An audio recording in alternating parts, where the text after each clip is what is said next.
नमस्कार साथियों, आप सबका पुनः स्वागत है श्रद्धा एस्ट्रो ज्योतिष में। आज हम लोग कवर करने वाले हैं तुला लग्न के नवम भाव में मंगल किस प्रकार का फल देते हैं या तुला लग्न की मिथुन राशि में मंगल का फल। इससे पहले हम लोगों ने सूर्य और चंद्रमा की कंप्लीट रिकॉर्डिंग चैनल में अपलोड कर दी है। जो भी भृगु सरल पद्धति अनुसार से अलग अलग ग्रहों के अलग अलग लग्न राशियों में फल को जानना चाहता है, वो सूर्य और चंद्रमा की कंप्लीट रिकॉर्डिंग देख सकता है। हम अपने चैनल में जल्द ही सूर्य से लेकर राहु केतु तक सभी ग्रह की अलग अलग लग्न राशियों में रिकॉर्डिंग अपलोड करेंगे, जो भृगु सरल पद्धति का भी आधार माना जाता है। और जेमिनी और पराशरी सिस्टम में जो भी लोग आगे अपने आप को फर्निश कर रहे हैं उसमें भी बहुत फायदा। इनफैक्ट सभी ज्योतिष का आधार ये ही माना जाता है। ये दृष्टि जिसके पास है कि मंगल यहाँ बैठकर क्या फल दे रहा है, इस लग्न की इस राशि में बैठकर क्या फल दे रहा है, वो किसी भी सिस्टम में हमेशा जीत कर निकल कर आएगा। उसके जो मापदंड होंगे दूसरों से बहुत अच्छे होंगे। मेरा नाम है सनत कुमार वाजपेयी। 15 सालों का अनुभव है मुझे साइंस एंड एस्ट्रोलॉजी में। जो भी हमारे बारे में और अधिक जानकारी चाहता है सिंपली गूगल करे, सनत वाजपेयी लिखे या श्रद्धा एस्ट्रो ज्योतिष लिखे। हमारे चैनल का विजन, मेरा एजुकेशन बैकग्राउंड आपको पता लग जाएगा। तो आइए पढ़ते हैं इसका फल। यहाँ से गिनते हैं एंटी क्लॉकवाइज 1 2 3 4 5 6 7 8 9। नवम भाव, नवम भाव होता है हमारे धर्म का, भाग्य का, पिता का, हमारे हायर रिसर्च का, लंबी यात्राओं का, इस प्रकार के जीवन के सबसे मजबूत धर्म क्षेत्र या पूर्व जन्म के जो हमने धर्म इकट्ठे किए अर्जित कर्म फल, वो माना जाता है नवम भाव। अगर नवम भाव स्वग्रही है तो आपको पता है वो कितना भाग्यशाली होता है। नवम भाव है, पंचम भाव भी है, ये त्रिकोण माने जाते हैं। 1 5 9 ये लक्ष्मी त्रिकोण माने जाते हैं। अगर इनके स्वामी इनके घर में खुद ही बैठ जाते हैं आकर तो ये बहुत बल को बढ़ा देते हैं। अभी क्या है, तुला लग्न का जो नवम भाव का स्वामी वो है बुध, तो बुध इसके लिए बेहद शुभ है। अगर बुध की स्थिति कहीं स्वग्रही है या वो एक्सेल्ड करके 12वें भाव में चला जाता है तो फिर वो भाग्य को मैनेज कर लेता है। अभी लेकिन हम सिर्फ मंगल के बैठने की चर्चा कर रहे हैं। थोड़ी देर के लिए इसके मालिक को अगर छोड़ दें तो क्या ये मिथुन राशि है। मिथुन राशि एक बुध का रोमांटिक फेज रिप्रेजेंट करता है।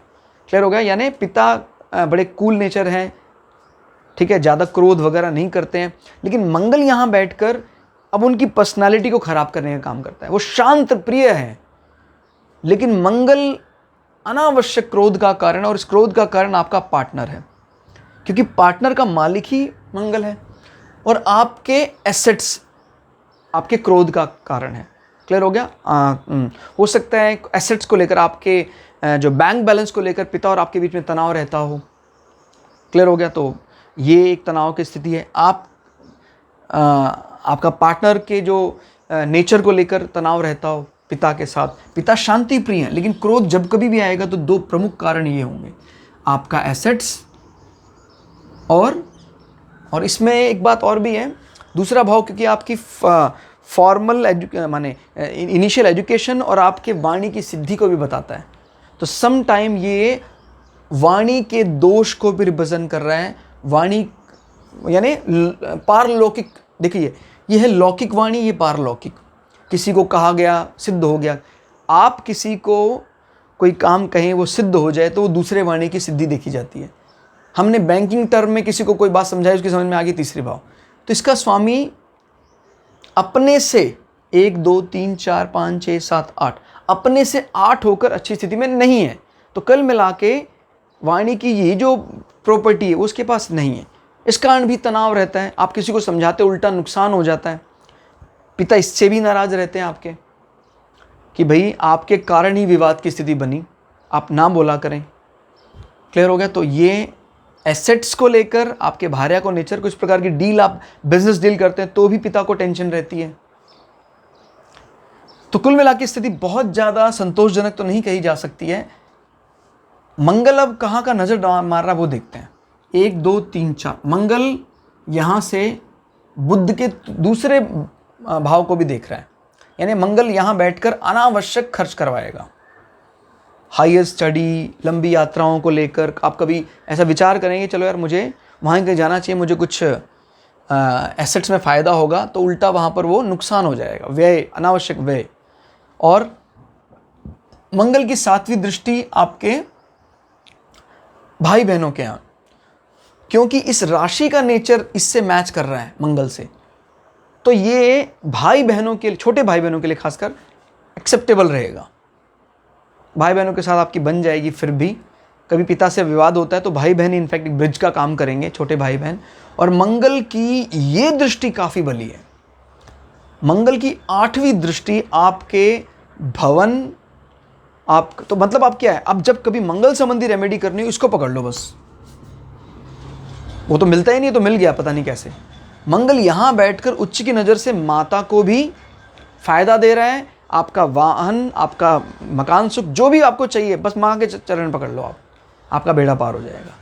आपको इन समस्याओं में, चाहे वो भार्या की समस्या हो, एसेट्स की समस्या हो, सबसे मुक्ति मिल जाएगी, क्योंकि मंगल इस घर को सबसे ज़्यादा फेवरेट मानता है और उसको देख भी रहा है। बस माँ के चरण पकड़ लो, आपका बेड़ा पार हो जाएगा। क्लियर? पिता की कमी भी पूरी हो जाएगी। आपको कभी लगे पिता से वैसे बनेगी नहीं आपकी, लेकिन वो कमी पूरी हो जाएगी आपकी माँ के ज़रिए। तो बस माँ के ज़रिए आपको भवन का सुख मिलेगा, वाहन सुख मिलेगा, आपके जीवन के जितने सपने हैं यहाँ से पूरे हो जाएंगे। शनि अगर अच्छा हो जाए तो फिर बल्ले बल्ले हो जाएगी। जैसे शनि योग कारक है, यहाँ बैठ जाए, यहाँ बैठ जाए, बस फिर आपको कुछ टेंशन लेने वाली बात नहीं है। इनफैक्ट अगर यहाँ शनि यहाँ ज़्यादा बैठ जाए तो ज़्यादा अच्छा फल देंगे, क्योंकि वो लक्ष्मी त्रिकोण में बैठ गए। इसको तो मंगल ने साथ ही दिया है। फिर तो हमने अभी तक देखा कि यहाँ वैसे सारे फल बिगड़ रहे थे, लेकिन मंगल की एक 8वीं दृष्टि ने पासा पलट दिया, यानी टर्निंग पॉइंट। ये इस एक आखिरी बिंदु ने सारी हारी हुई बाजी हमें जिता दी। अगर कहीं मंगल 8वीं नजर को आप इग्नोर कर दो तो कोई कह ही नहीं सकता है कि मंगल इसके लिए शुभ फल दे सकता है। कहता भाई पिता से नहीं बनती इसकी, मैं मान लेता हूं, जहां जाता है अनावश्यक खर्चे करवा के आता है, एसेट्स कमजोर है, लेकिन इसको इसकी मां के जरिए सब कुछ मिला है। और क्या चाहिए आपको? मिल तो रहा है, ये हमें चाहिए। तो दोस्तों, ये बारीक पॉइंट देखने के लिए ही भृगु सरल पद्धति जानी जाती है। इसीलिए हर लग्न में, हर राशि की, हर प्लैनेट की डिटेल स्टडी कीजिए आप, उसके बाद आप देखिएगा कैसे निखर कर आता है। और आप जब सारे प्लैनेट को एक साथ रखेंगे तो ऐसी कोई भी कुंडली नहीं है जो आप प्रिडिक्ट ना कर पाए। ना सिर्फ किसी व्यक्ति की कुंडली देख पाएंगे आप, किसी देश की कुंडली भी सही प्रिडिक्ट कर पाएंगे आप। तो दोस्तों, ये था हमारा एनालिसिस तुला लग्न के नवम भाव में मंगल का फल। आपको कैसा लगा कमेंट करके जरूर बताइए। अगर वीडियो अच्छी लगे तो चैनल को सब्सक्राइब कीजिए, वीडियो को लाइक कीजिए। मिलते अगली वीडियो में, तब तक के लिए जय श्री भृगु पराशरा, जय श्री शुक्राचार्य, नमस्कार।